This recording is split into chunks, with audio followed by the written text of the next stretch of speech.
Step 1. Create a business. Before starting online as an Amazon FBA seller, you will need to obtain an EIN number. This is a tax number. You can get this for free at the official IRS website. You can start Amazon FBA with or without an official business. Starting as a sole proprietor, you will only need the EIN number. This can be good if you're starting out, but I would advise against this. An LLC or corporation gives you more credibility, and if anything goes wrong, your personal belongings won't be in danger. LLC stands for the Limited Liability Company.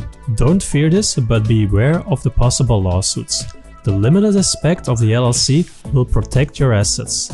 Websites like LegalZoom.com can help with setting up your LLC, but they will charge extra for their services. Beware, obtain the EIN number yourself, it's completely for free. Then choose your name for your brand. Pick something general and simple. Check for the availability of the name in your state. You can check this also at LegalZoom. Create a personal logo, don't steal it from someone else online. You are creating a real business here. Step 2 is to create your Amazon account. Beginners starting their Amazon FBA journey will need an account on the Amazon Seller Central page. There are two types of accounts. The individual account is free but takes like $1 per sold item. The professional account will cost you $40 and is deducted from your balance later on the month. The professional account will let you pick the FBA option, which is what we need. You can switch between an individual and a professional account later on if you need. We will need this professional account. It's not that expensive, and once you chose it, it opens much more options for you. If you sell more than 40 items, it's less expensive than the individual account anyway. Step 3. Product research. This one is so important, so listen up very carefully. This will make or break your entire Amazon FBA campaign for that product. This has to be done very carefully. Here are some of my personal criteria that I use to find products. First, you look at the BSR. It's the bestseller rank. If 5 of the 10 top products have a BSR between 3,000 and 25,000, that's good. A BSR of 1 means that it is the best-selling product in that category. None of the top 10 products have BSR below 500. These are too competitive for us for now. There are no products with more than 1,000 reviews. More than 1,000 reviews are products that are too hard to compete in. These will have much more competition than the ones with less reviews. That's when we check for 10 of the top 15 products have less than 200 reviews. The less reviews your competitor has, the more chance you have to come in that marketplace. Now we are also looking for a simple, light product without many parts. No electrical products, the product fits inside a shoebox, and the weight is no more than 5 pounds. Less weight is better. This is because the shipping is very expensive. We are probably shipping overseas, probably from China, and the more weight and more dimensions your product takes up, the more money you will have to pay for shipping costs. You will also check if it is possible to private label your product. This means that you put your logo on the product. The manufacturer will do this for you. And finally, you make sure your product is not seasonal.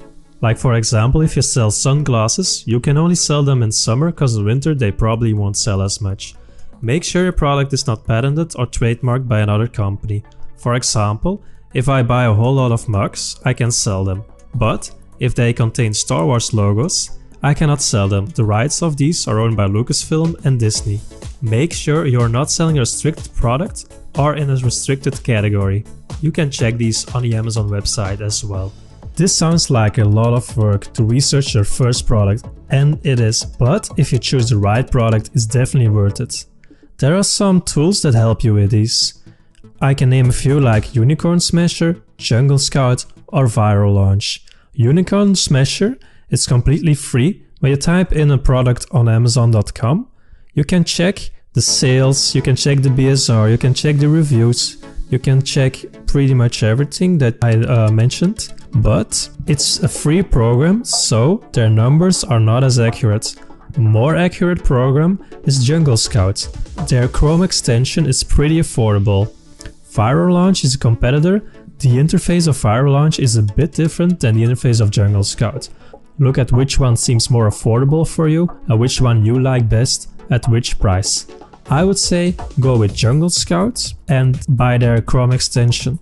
This is an example of Jungle Scout. When I type in tape, I get this page from Jungle Scout when I tick their Chrome extension. You can see the average monthly sales, the average sales rank, the average price, reviews, the opportunity score. We are looking for products with low competition, but still high or medium in demand. This will save a lot of time for you and you'll get a better idea how the product will do once we are launching it. In step 4, we are finding and contacting a few suppliers. Most of these suppliers will be from Alibaba.com. Another page you can visit is DHgate, or you can look for products when you type in Google private label plus the name of the product that you are looking for. You will buy your product wholesale, mostly from Alibaba.com, especially when you're starting out. Here's an example page. You will see a paint roller. Price ranges between 70 cents and $1. That's very affordable because you're buying it wholesale. We are looking for gold suppliers with trade assurance. Gold suppliers means that Alibaba recognizes them as a good company, and trade assurance is a safety precaution because if your goods don't arrive, you get your money back. It's an assurance. There's also the on-site check. I wouldn't bother that much with the on-site check. Means that they have been there to check the place. But you definitely want the gold supplier and trade assurance. Next up, you can contact these on the website. You'll be asking for the MOQ, means the minimum order quantity.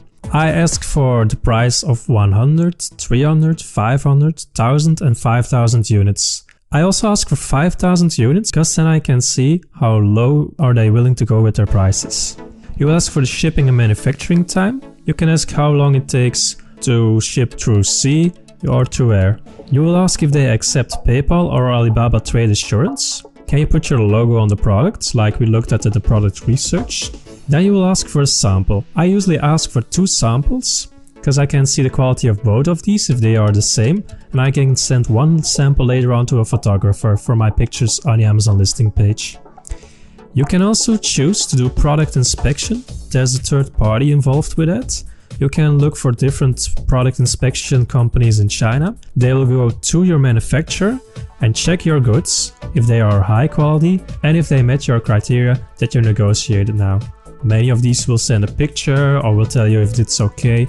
It's usually around $100, but if anything goes wrong when your goods arrive in the Amazon house, it's much more expensive to send them back to China to get it all redone again. So an on-site check with product inspection is a good idea for your very first order. Step 5. Make sure your product is profitable. We are selling with the intention to make more money than we invested. A tool that can help you with that is the Amazon FBA calculator.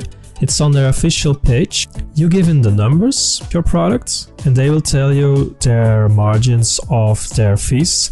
There is an FBA fee, there's a fulfillment cost, and then you can see how much money you will make when these costs are deducted. In the end, you want 30% net profit. That's 30% of the price of the product with shipping and the Amazon FBA fees.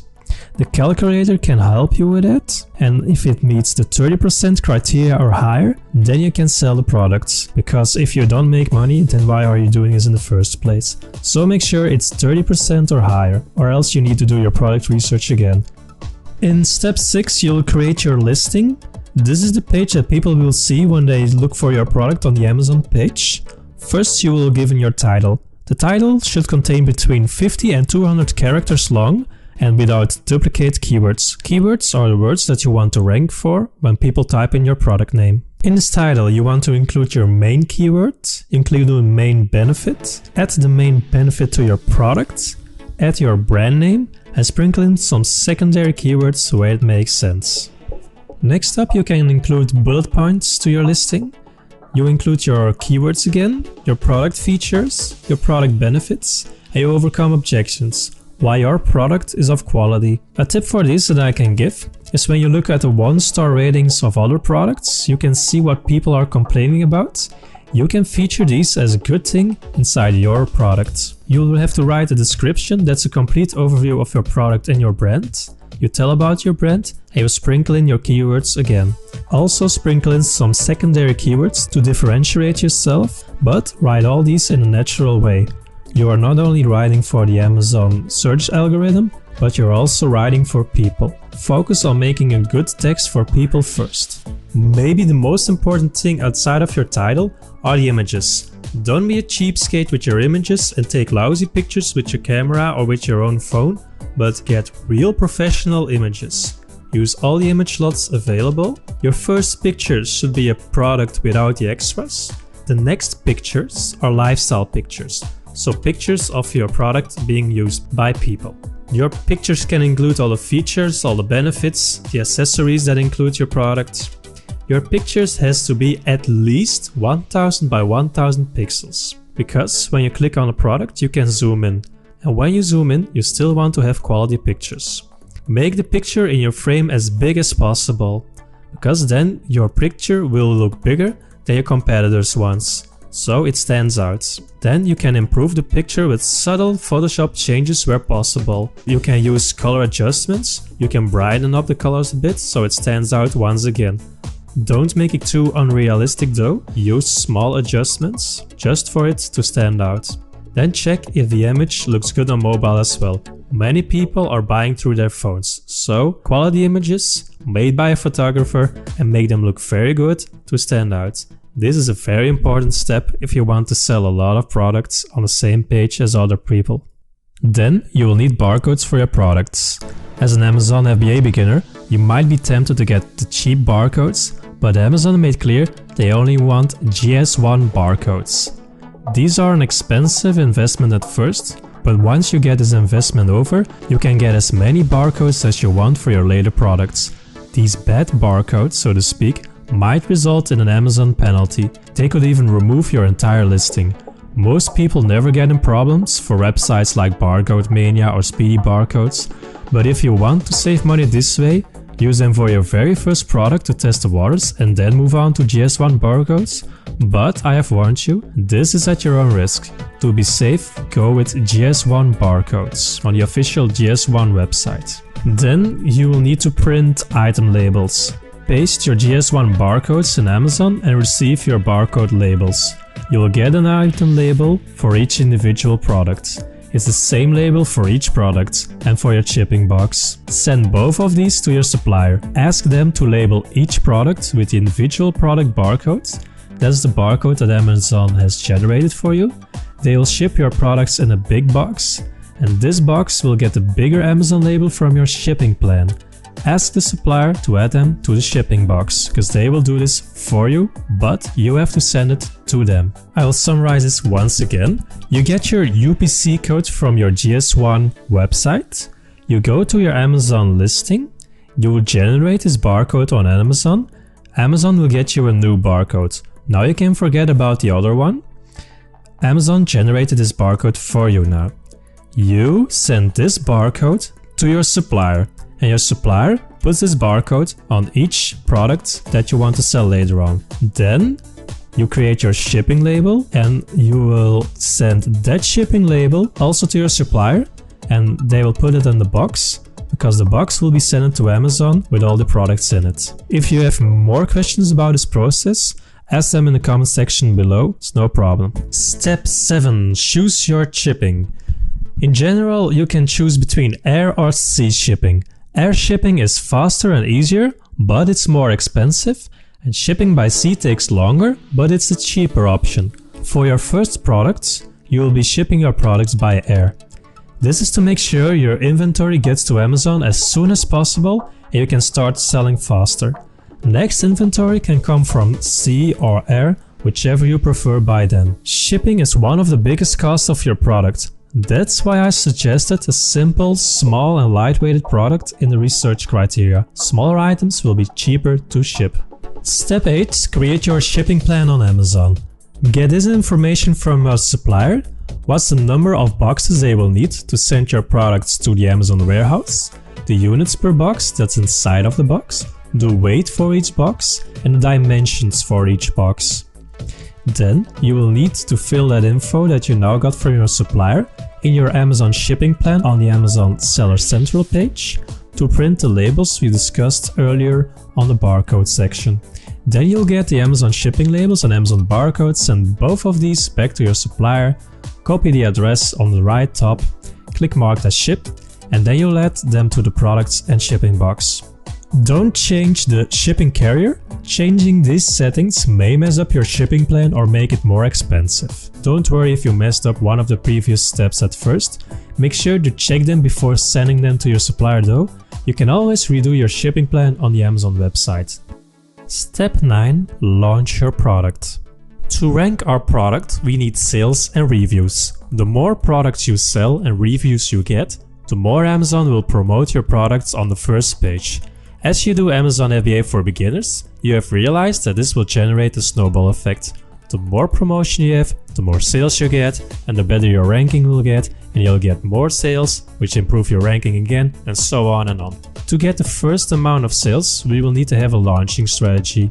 There are launching services. They will promote your products on their platforms, usually at big discounts. You will need to budget these initial orders in to get your first sales and reviews. I have an example of one of these launching services. One example is JumpSend. It shows your offer to their big audience at big discounts. People will see these big discounts and will want to buy your product. Then you get a chance to email people who bought your product to get more reviews that way. Don't ask your friends to buy your product. That's an old strategy that doesn't work anymore because Amazon will ban those reviews from now on. Step 10. Advertise your product. First, you'll make an automatic campaign on Amazon. It will be under the advertisement section. You will start with $10 a day, but once you get in the initial sales, you can ramp up this amount of money to get more sales in. But starting at $10 a day is fine. Let it run and then pull the data.